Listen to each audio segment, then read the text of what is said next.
बिना श्री भगवान का भजन किए त्रिकाल में कभी कोई सुखी, शांत, आनंदमय, निर्भय ये पद की प्राप्ति नहीं कर सकता। सुखी पद है जहां किसी वस्तु, व्यक्ति, किसी पदार्थ की मांग ही नहीं है, ऐसा सुख। निर्भय पद ऐसा है जहां कोई भय का लेश भी नहीं, क्योंकि जिसके भय से भयभीत होकर मृत्यु काम करती है, काल भी जिसके भय से भयभीत रहता है, वैसी निर्भय भुजाओं का आश्रय पा लेता है, परम शांत चित्त हो जाता है, कोई भी द्वंद्व उसे विचलित नहीं कर सकता। ऐसी अगाध महिमा है प्रभु की कि जो भक्त उनकी उपासना में अपने चित्त को समर्पित करता है, इतने समर्थ होते हुए प्रभु उसको इतना प्यार करते हैं कि जैसे बछड़े के पीछे गाय रंभाती डोलती है, ऐसे। और सामर्थ्य ऐसी आज तक कोई पार नहीं पा पाया, न वेद, न ऋषि, न मुनि। पर हम ऐसी मंद बुद्धि से युक्त हो गए हैं, माया के द्वारा हमारा ज्ञान ढक दिया गया है कि हम चाहते तो सुख है, शांति है, आनंद है, विश्राम, थक गया जन्म मरण के चक्र से, अब मुझे विश्राम चाहिए, जहां ये दुख ना हो, जन्मना है, रोग ग्रसित होना है, अभाव है, नाना प्रकार की विपत्तियां हैं, और आखिरी विपत्ति मृत्यु। थक गया इनको भोगते भोगते, अब ऐसा विश्राम स्थल जहां इनका प्रवेश नहीं, वो है श्री भगवान। पर हमारी ऐसी मंद बुद्धि है कि हम विषयों के द्वारा सुखी होना चाहते हैं और नाशवान शरीरधारियों के बल से हम निर्भय होना चाहते हैं, और धन संपत्ति के बल से हम बड़े होना चाहते हैं, लोक सम्मान से हम शांत होना चाहते हैं, हमारा बड़ा प्रतिष्ठा है, बड़ा मान है। ये भ्रम हो गया हमें, हमारी बुद्धि मंद पड़ गई है। अगर हमारे जीवन निर्वाह के लिए धन चाहिए ही, माना आपकी स्थिति नहीं है ऐसी, आपको धन चाहिए, तो आप अधर्म का आश्रय मत लीजिए। आप पापाचरण करके धन का संग्रह करेंगे, वो आपके परिवार को, आपके शरीर को, आपकी बुद्धि को, मन को महान अशांत कर देगा। पर आपकी बुद्धि पवित्र नहीं है तो निर्णय ठीक नहीं कर पाती, तो लगता है इन किन प्रकारेण धन आना चाहिए जिससे हम अपने परिवार को सुखी कर सकें और हम सुखी हो सकें। आपको धन चाहिए तो परम धनी श्री हरि, श्री कृष्णचंद्र जी का आश्रय ले लो। विश्वास कीजिए, आपकी मांग खत्म कर देंगे, इतने बड़े वो दाता हैं। आपको ऐसा संतोष धन प्रदान करेंगे कि बाहर के बड़े बड़े धनवान भी उस संतोष सुख की झांकी कल्पना भी नहीं कर सकते जो आपको प्राप्त होगा। जिसे संतोष सुख प्राप्त हो गया वो ब्रह्मा से भी बड़ा धनी हो गया। ये संतोष भगवत कृपा से प्राप्त विवेक के द्वारा होता है। अगर हमको लौकिक धन भी चाहिए तो उन्होंने ही तो प्रकट किया है।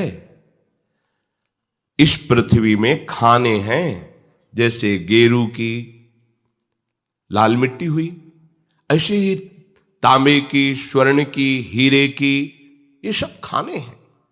और एक भ्रकुटी के संकेत मात्र से माया ने सब रच दिया। आपको कुछ चंद रुपए चाहिए, कुछ थोड़ा सा हमें सुख सामग्री चाहिए, तो अधर्म का आचरण लेकर क्यों भटक रहे हो? मालिक से मांगो, जगत के मालिक हैं, आप उनके अंश हो, इनसे अपनापन करो। प्रभु आपने जीवन दिया है तो जीने की व्यवस्था जो हमें चाहिए वो दे दीजिए। बिना मांगे वो सबको जीवन धारण करने की आवश्यकता दे रहे हैं, पर आपको जो चाह करनी तो इन्हीं से कीजिए। अगर किसी भी तरह से प्रभु का आश्रय ले लिया जाए तो मंगल कर देते हैं। भगवान का आश्रय लो, नहीं तो छूट दिए। भगवान को दया नहीं आती? नहीं। क्यों? क्योंकि कष्ट है ही नहीं। जो भगवान का अंश आत्मा है उसे कभी कोई मार ही नहीं सकता, और शरीर टिक नहीं सकता, परिवर्तनशील है। उनकी दृष्टि में कोई दुख नहीं है। तुम्हारी दृष्टि में दुख, अगर निवृत्त करना चाहते हो दुख और भय को, तो पुकारो भगवान को, दूसरा उपाय नहीं। ये जो दूसरा उपाय लेते हो वो दुख ही है। दुख से दुख की निवृत्ति नहीं हो सकती। अगर हमें दुख से निवृत्ति, संकट से निवृत्ति पानी है तो श्री भगवान की। अश्वत्थामा को जब पांडवों ने निस्तेज कर दिया तो ब्रह्म ऋषि की संतान है, भले वो धनुर्वेद ज्ञाता है पर है तो ब्रह्म ऋषि। तो ब्रह्मणत्व से संपन्न और ब्रह्मास्त्र का ज्ञाता, उसने सोचा अब कुछ भी हो इनके वंश का ही नाश कर देंगे। कर सकता था, अगर भगवान का आश्रय हो तो निश्चित कर सकता था, क्योंकि उसमें ब्रह्म तेज भी विद्यमान था और ब्रह्मास्त्र का भी ज्ञाता था। तो उसने 5 बाण ब्रह्मास्त्र से संधान करके पांडवों के ऊपर छोड़े और 1 बाण ब्रह्मास्त्र से संधान करके उत्तरा के गर्भ में वंश निर्वीच कर दूंगा, ऐसा उसने संकल्प किया। ये अमोघ अस्त्र है ब्रह्मास्त्र, इसे कोई काट नहीं सकता। जैसे नारायणास्त्र है, कोई नहीं काट सकता। ये सब अमोघ दिव्यास्त्र हैं, ये भगवत स्वरूप है।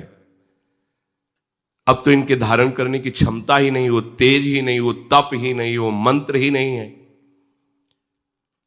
जे ही उत्तरा ने देखा कि ये जाज्वल्यमान ब्रह्म तेज से संपन्न ब्रह्मास्त्र आ रहा है, अब तो ये भस्म कर देगा, कोई नहीं बचा सकता, कोई नहीं बचा। ये ऐसा है, कोई नहीं बचा सकता। किसी की तरफ उनकी वृत्ति ही नहीं गई, सीधे भगवान श्री कृष्ण की तरफ भागी हो अपने गर्भ की रक्षा के लिए।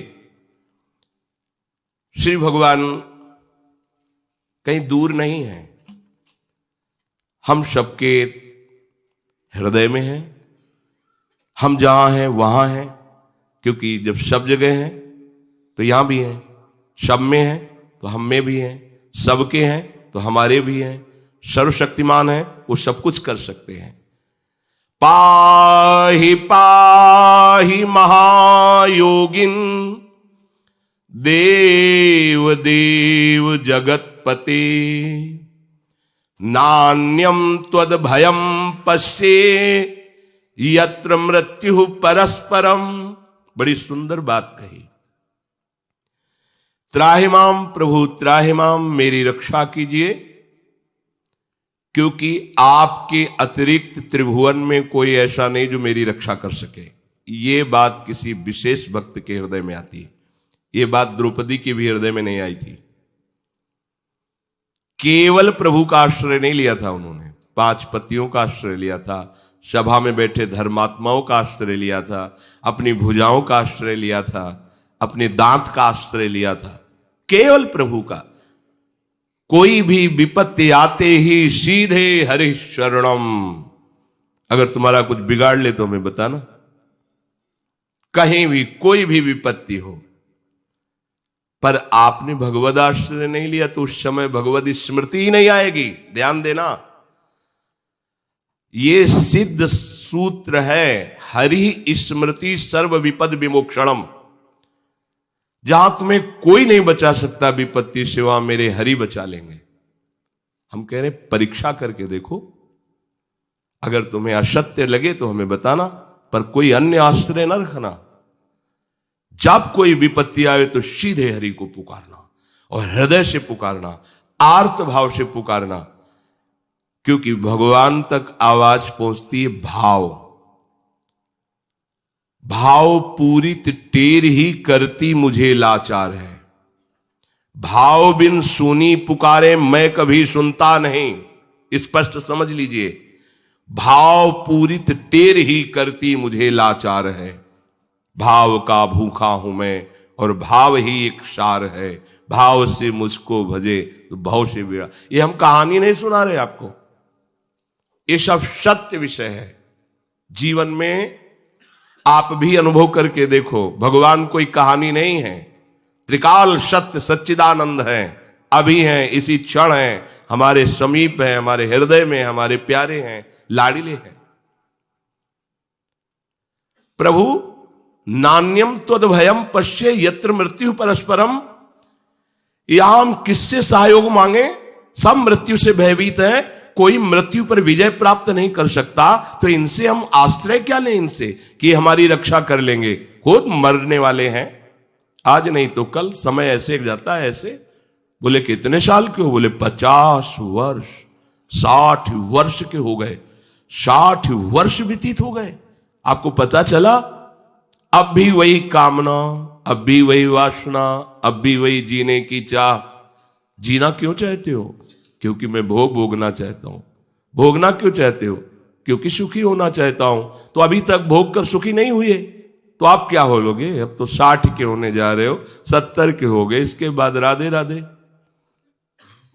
प्रभु पश्ये यत्र मृत्यु परस्परम, सब जितने हैं परस्पर मृत्यु से भयभीत, इनका क्या मैं आश्रय लूं? इसलिए हे नाथ, मुझे भले मृत्यु प्राप्त हो जाए, पर मेरे गर्भस्थ शिशु की आप रक्षा कर लो। भगवान का एक नाम है भक्त वत्सल, और भगवान का एक नाम है कर्तुम अकर्तुम अन्यथा कर्तुम सर्वसमर्था सा ईश्वरा। करने वाली बात हो जाएगी, जो बिल्कुल नहीं होने वाली वो भी बात हो जाएगी, जो किसी भी तरह से नहीं होने वाली वो भी बात हो जाएगी। कर्तुम अकर्तुम अन्यथा कर्तुम सर्वसमर्था सा ईश्वरा। उपधार वचस्तस्या भगवान भक्तवत्सलः, अपांडवमिदं कर्तुम द्रोणेरस्त्रमबुध्यत। पांडवों से हीन कर दूंगा, निर्वीज कर दूंगा इस पृथ्वी को, ऐसा संकल्प करके घोर ब्रह्मास्त्र का संधान अश्वत्थामा ने किया था। पर भक्तवत्सल भगवान तुरंत सुदर्शन चक्र को आज्ञा करी, ब्रह्मास्त्र के तेज को शांत कर दो। भगवान का निज पार्षद सुदर्शन चक्र, जिसका त्रिभुवन में कोई जोड़ नहीं, सिर्फ भगवान, दूसरा कोई नहीं उसे शांत कर सके। सुदर्शन जी को कोई शांत कर दे, किसी में सामर्थ्य नहीं। भगवान लीला विहारी हैं, ये उन्हीं के दिव्य अस्त्र, उन्हीं के स्वरूप है। ब्रह्मास्त्र को एक क्षण में शांत किया, जो 5 ब्रह्मास्त्र पांडवों की तरफ आ रहे थे, और गर्भस्थ शिशु की रक्षा के लिए सुदर्शन को आदेश नहीं किया। आप तत्काल कवच बन करके गर्भस्थ शिशु को ऐसे अंदर प्रवेश, भगवान के लिए कोई कठिन कार्य थोड़ी है। हृदय से गर्भ में आ गए और गर्भस्थ शिशु का कवच बन गए, तो ब्रह्मास्त्र क्या भगवान के श्रीअंग का स्पर्श कर सकता है क्या? नहीं, भगवान के श्रीअंग के तेज से तत्काल शांत हो गया, अंतर्ध्यान हो गया। उसी गर्भस्थ शिशु को वहीं श्री कृष्ण का साक्षात्कार होता है। जब वो बाहर प्रकट होते हैं तो उनका नाम परीक्षित रखा जाता है। वही समय परीक्षा, जिसको मैंने गर्भ में देखा वो कहां है, कौन है, कौन है? आपको अगर कष्ट निवृत्ति चाहिए तो इनसे बड़ा कौन होगा जो आपको बचा? यहां कौन बचा सकता था? उत्तरा के गर्भ की कोई रक्षा कर सकता था क्या ब्रह्मास्त्र से? नहीं, पर श्री भगवान। कुंती जी आई, हाथ जोड़कर खड़ी हुई, भगवान हम आपसे एक वरदान चाहती हैं। क्या? तो कहा विपदा संतुना शश्वत तत्र तत्र जगद्गुरु भवतो दर्शनम यत्स्याद पुनर्भव दर्शनम।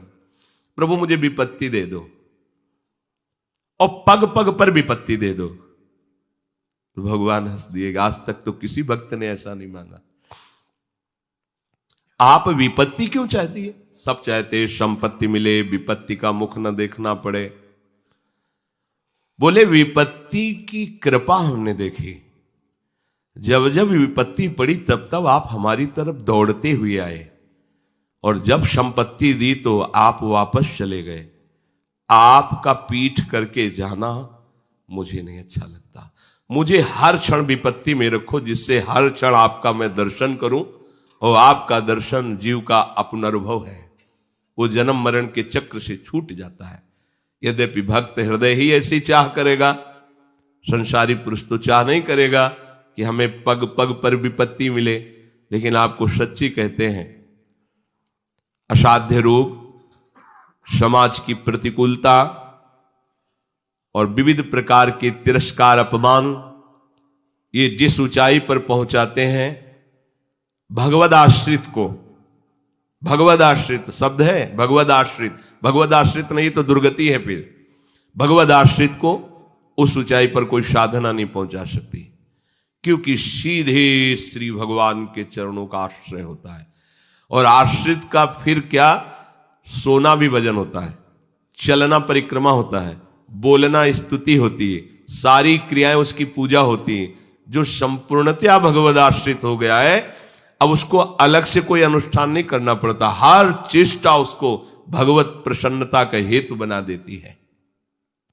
पर चलो, यदि अपनी ऐसी स्थिति नहीं है तो हमें चाहिए कि हम धन चाहें तो केवल प्रभु से चाहें, हमें दुख निवृत्ति चाहिए तो केवल प्रभु से चाहिए, और हमें जानना है तो केवल प्रभु को जानना है। प्रभु को जान गए तो कुछ जानना और पाना बाकी नहीं रहेगा। इस पर ध्यान दीजिए, इसका पता सबको नहीं है। आप जो चाह कर रहे हैं ये सब आपको बाधा रूप में मिल जाएगी। लोक लोकांतर का वैभव सिद्धियां ये बाधा है। आप केवल प्रभु की चाह कर लो, प्रभु का आश्रय लेकर प्रभु को जान जाओ, जिज्ञासु भक्त, तो आप तृप्त हो जाओगे। भगवान कह रहे हैं, तेषां ज्ञानी नित्य युक्त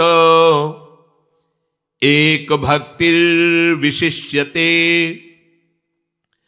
प्रियो हि ज्ञानिनोत्यर्थ महं स च मम प्रियः। अर्जुन, ये जो 4 प्रकार के हम तुम्हें भक्त बताए, देखो भगवान कितने कृपालु हैं। धन मांगने वाले को भी भक्त भगवान कह रहे हैं, क्योंकि वो केवल भगवान से मांगे तो भगवान की आराधना करे, और उनसे धन मांगे तो भगवान अपना भक्त मान लेते हैं। जिसे भगवान अपना भक्त मान लेते हैं, उसके मंगल में, उसके आनंद में कोई बाधा नहीं पहुंचा सकता। जो भगवान से कष्ट निवृत्ति चाहता, भगवान उसको अपना भक्त मान लेते हैं। कितने कृपालु हैं, कितने उदार हैं। भगवान कहते हैं ये चारों भक्त मुझे प्रिय हैं, पर इनमें जो ज्ञानी है ये मुझे विशेष प्रिय है, विशेष प्रिय है। तेषाम ज्ञानी नित्य युक्तः। ज्ञानी भक्त का तात्पर्य केवल अहम ब्रह्मास्मि से नहीं है। ज्ञानी भक्त का तात्पर्य है जिसने ये जान लिया कि भगवान के सिवा ना कुछ था, न है, न रहेगा। तो यहां जितनी हमारी चेष्टाएं हो रही हो सब भगवान के लिए हो। जो हमारी आत्मा रूप में स्फुरित है, जो बाहर श्री कृष्ण रूप से जाने जाते हैं, जो उपनिषदों में ब्रह्म रूप से जाने जाते हैं, योगी जन जिन्हें परमात्मा कहते हैं, वो मेरे प्रीतम हैं। इससे बड़ा ज्ञान कुछ नहीं है। इसीलिए यहां उदाहरण में सबसे श्रेष्ठ ज्ञानी जो भगवान को प्रिय है, उसमें गोपी जनों को दिया गया है। क्योंकि ज्ञान शिरोमणि श्री सुखदेव जी, भगवान शंकर, उद्धव, शनकादि गोपियों की चरण रज माथे पे लगाते हैं। तो इनसे बड़ा कोई ज्ञानी नहीं हुआ, क्योंकि ये सब सृष्टि के महान ज्ञानी जन हैं। उद्धव जी बृहस्पति के समान ज्ञान, क्योंकि उनके शिष्य हैं, और शनकादि तो जन्म सिद्ध ज्ञानी, और भगवान शंकर तो ज्ञान समुद्र हैं। ये बड़े बड़े महापुरुष गोपियों की चरण रज माथे पे लगाए। सबसे बड़ी ज्ञान की श्रेणी में गोपी जन है। तो बोले गोपी जन तो प्रेम की श्रेणी में है। ज्ञान की श्रेणी में के। तो जो ज्ञान उपनिषदों में है वो गोपी जनों की एक वृत्ति है। न खलु गोपिका नंदनो भवा नखिल देहिनाम अंतरात्मदिक, यही तो है ज्ञान का स्वरूप। सर्वम खलमिदम ब्रह्म, तो कह रहे न खलु गोपिका नंदनो भवा नखिल देहिनाम अंतरात्, ये ज्ञान है। और इस ज्ञान में स्थित होते हुए या दोहने अवहनने मथनोपलेप प्रेंखेंखनार्भरुदितो क्षण मार्जनादो गायन्ति चैनमनुरक्त धियो श्रुकंठयो धन्या ब्रजस्त्रियः उर्क्रम चित्तयाना। ये गोपियां परम धन्य है। देखो इनकी दिनचर्या, ये गऊं का दूध दूहते समय, धान कूटते समय, दही मत्ते समय, आंगन लीपते समय, बालकों का पालन पोषण करते समय, जितनी भी सेवाएं गृहस्थी की हैं सब ये कर रही हैं, पर इनका चित्त श्री कृष्ण में लगा हुआ है और वाणी से नाम कीर्तन कर रहे, गुण कीर्तन कर रहे। ये है सबसे बड़े ज्ञानी का लक्षण। आज अपने लोग थोड़ा ज्ञान प्राप्त कर लेते हैं तो बोले मूर्ति पूजा निषेध, ये ठाकुर जो साकार रूप लिए हुए हैं ये मायाकृत है। ज्ञान क्या प्राप्त हुआ? अगर आपको वास्तविक ज्ञान है तो सर्वम खलमिदम ब्रह्म, तो निषेध क्या बचा इसमें? क्या ज्ञान हुआ? पर वो है अपने मन में ही ज्ञानी मान लेते हैं और फिर बोलने लगते हैं। असली ज्ञानी कौन? जो आत्मस्वरूप में भी प्रभु को देख रहा है और प्रीतम रूप में भी प्रभु को देख रहा है और सारी चेष्टाएं व्यवहार की करते हुए प्रभु का निरंतर नाम जप कर रहा है। आजकल अपने लोग ऐसे ज्ञानी हो जाते हैं कि ज्ञान को थोड़ा सा पढ़ लिया है, केवल अनुभव नहीं हो, बोध नहीं हुआ, और हम एक दूसरे की अवहेलना और निंदा करने लगते हैं, एक दूसरे संप्रदाय की, एक दूसरी उपासना की। परिणाम माया में ही भटकना होता और हम कहलाते हैं ज्ञानी। देखो ज्ञानी शनकादि हैं, क्या है इनका चरित्र? हरिशरणम निरंतर जपते हैं और भगवान की चर्चा परस्पर, चार महात्मा ये चारों भाई, कोई प्रवक्ता बन जाता है, तीन श्रोता बन जाते, हर समय चलती रहती अखंड भगवान की गुण लीला का गायन श्रवण और नाम कीर्तन। ये है ज्ञान का स्वरूप। वही आत्मा है, वही हमारे प्रीतम है। भगवान शंकर का माता को श्रोता बना दिया, जगदम्बा को, और जगत पिता स्वयं वर्णन कर रहे हैं। कभी मां वर्णन कर रहे हैं तो प्रभु सुन रहे हैं। निरंतर नाम जप करते हुए जहां जहां भगवान की अवतार लीला की कथा होती, ये पहुंच जाते हैं भगवान शिव सुनने। आजकल हम ऐसे ज्ञानी हैं, भगवान की चर्चा निषेध, भगवान की पूजा निषेध, भगवान के अवतार को भी ना मानना, और हम ज्ञान वर्णन करते हैं। तो क्या होता है फिर? ये जो त्रिगुणात्मिका माया है फिर ऐसे भगवान बनने वालों को बता देती है कि नहीं, तुम भगवान नहीं, भगवान तो कोई और है, बता देती है। अहम ब्रह्मास्मि, हाँ है, मार्ग है ऐसा, ये नहीं कि हम नहीं जानते वो मार्ग है। उस मार्ग में जब हम तन्मयता प्राप्त करते हैं तो तरंग समुद्र में लीन हो गई, ऐसे वो ब्रह्म स्वरूप हो गया। अब तरंग का नाम रूप नहीं बचा, खो दिया तो समुद्र हो गई। पर जब तक नाम रूप था तब तक तरंग ही है, समुद्र में ही खेल रही है। समुद्र ऐसी अनंत तरंगें पैदा करता है, एक भी तरंग में ऐसी ताकत नहीं कि समुद्र पैदा कर ले। हाँ, वो समुद्र ही है, जहां उसका नाम रूप खोया वो समुद्र में लीन हो गई। ये बात है अहम ब्रह्मास्मि की।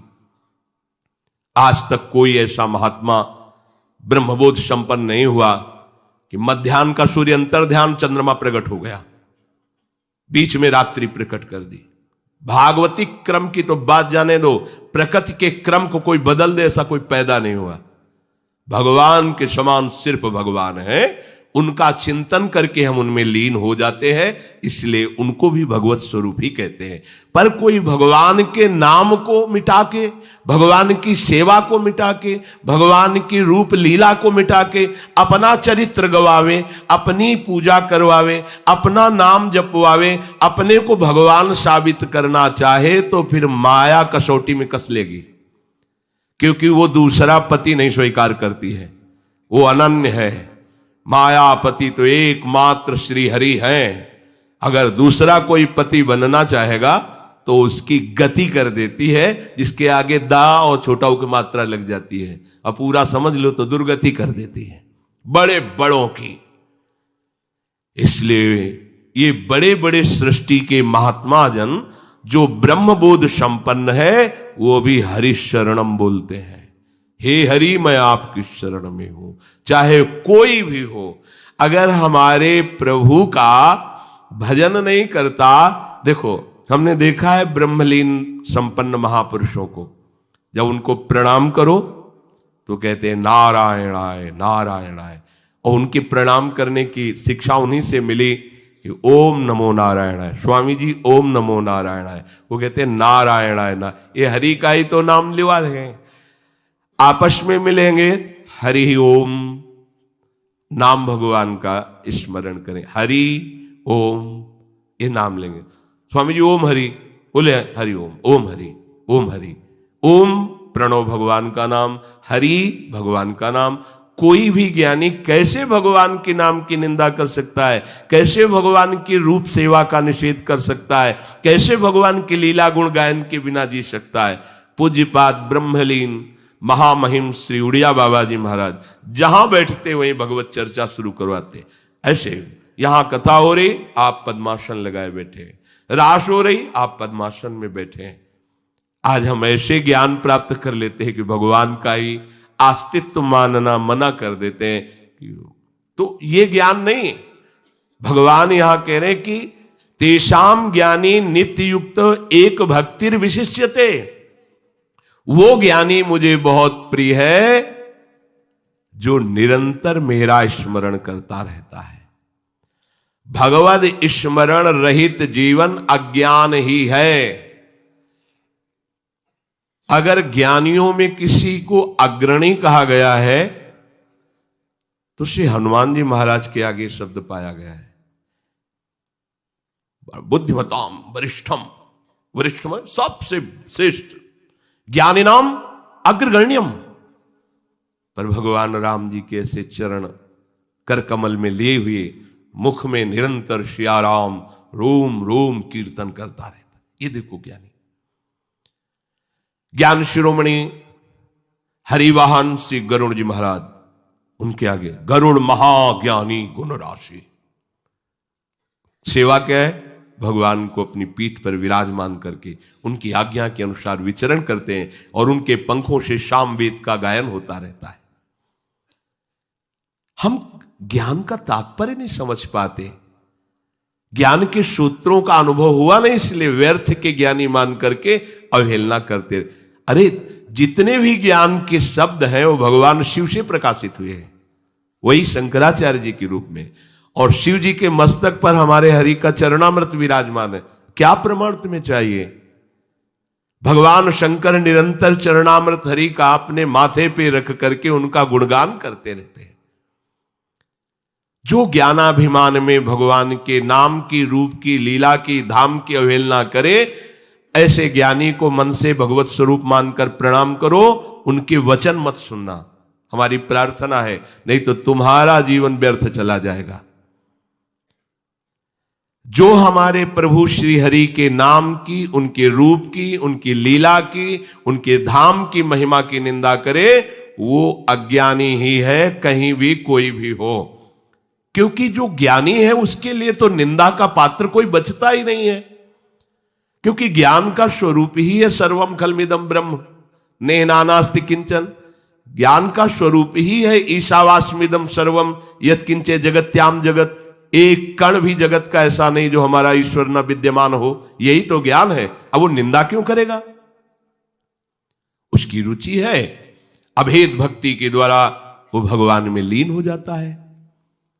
पर निंदा स्तुति तो अज्ञान का लक्षण है। किसी व्यक्ति की अवहेलना नहीं करेगा ज्ञानी, फिर श्री भगवान के नाम रूप की अवहेलना कैसे कर सकता है? भगवान की सेवा में लगे हुए जनों की अवहेलना कैसे कर सकता है? तो इसीलिए यहां उदाहरण में कहा कि भगवान को ज्ञानी बहुत प्रिय है, पर वो जो निरंतर भगवान के स्मरण में तन्मय है और भगवान की लीला गुण का गायन करता रहता है, चाहे श्री शुकाचार्य जी हो या शौनक जी हो या सूत जी हो, इनको कोई ज्ञान की कमी है क्या? पर देखो ना, ये भगवत चरित्र रस के कितने रसिक है। हर समय श्री सुखदेव जी भागवत का श्लोक उच्चारण करते रहते हैं, बिना भगवत लीला के जी नहीं सकते। इनकी जैसे व्यसनी